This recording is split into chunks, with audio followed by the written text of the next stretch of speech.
Well, the spring-like feel to the air continuing on this Tuesday here in central and eastern Kentucky. That's even with a good bit of cloud cover. And good news for the midweek, the unseasonably mild air is going to be staying put, even though we're not going to see a whole lot of sunshine and actually could see a few light showers tomorrow. Still eyeing that strong storm threat that is still in play for Thursday, although the more favorable area may be just to our west. More on that in a minute. Shower chances and some chilly air returning as we go through the weekend. Visible satellite showing that mid to high level cloud deck that has been pretty persistent through the course of the afternoon. In fact, you see it throughout the Ohio and Tennessee Valley. It's out ahead of a weak frontal boundary that's going to sneak in here by tomorrow morning, and that could mean a few scattered showers. Back in action tonight at the Kentucky Horse Park, up and running and looking good even with the overcast. 64. You can thank the south to southwest wind. It's been about 5 to 10, but it's going to increase a bit. I think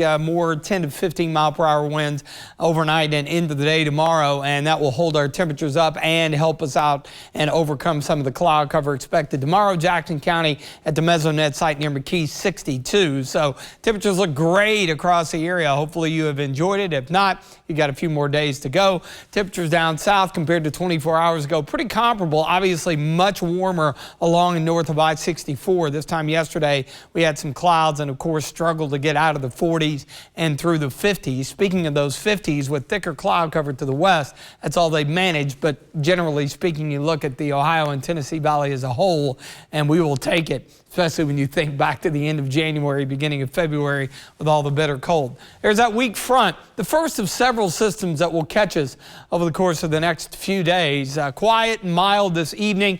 Notice by daybreak tomorrow around the morning commute, a few little spotty showers here and there, maybe enough to get the windshield wipers going. And then tomorrow afternoon should make it back into the low, I think mid 60s, enough wind. And speaking of, winds will gust 25 to 30 tomorrow afternoon, still well above average, and then we'll stair step our way down into the upcoming weekend.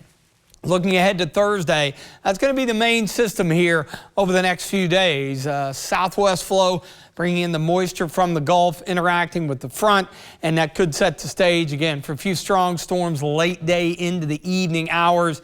Again, it's conditional, not all the elements in place, and then not a big cool down, at least initially. But speaking of the potential here, notice in yellow, the bluegrass down 64, and the core of this is centered more into southern Indiana. So the more favorable area, even though everything's on the table for any kind of an isolated spin up, I think is going to be farther west of I-65. That's a pretty typical setup with this scenario. We may get a cluster of storms in here later in the evening, which would have more of a damaging wind threat. But it's been really several months since we've seen any kind of legitimate threat. So time to get back into that mindset. We'll have some lingering showers on Friday, primarily in the morning, but then things continue to remain a little more active into the weekend. That next little wave will cruise in here, especially later in the day, Saturday and into Sunday. Notice on the backside, we got some colder air, so yeah, you see a bit of blue.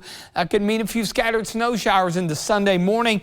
Obviously, it's been warm enough where it shouldn't be any big deal. More than anything, it will be just the realization that yes, we are still in February and it's still going to be a little chilly. For the end of the month, even beyond the 7-day, notice how we get into the gray, which is more closer to average, which puts us at around 50 or so. So we will see some recovery after the cool down toward the end of the 7-day. Mostly cloudy, breezy, and pretty mild tonight. We're talking low to mid 50s in the morning, and then tomorrow afternoon, breezy, mild, a few showers, mid 60s. We'll take it. Watching Thursday, of course, with that storm potential. I think a lot of Friday dry, and again, temperatures still look pretty good on Friday and even Saturday, right around average, but then we do get that dose of reality with some sunshine around on Monday and Tuesday. It's not going to help warm us up very much at all, in fact, with afternoon highs only in the mid to upper 30s.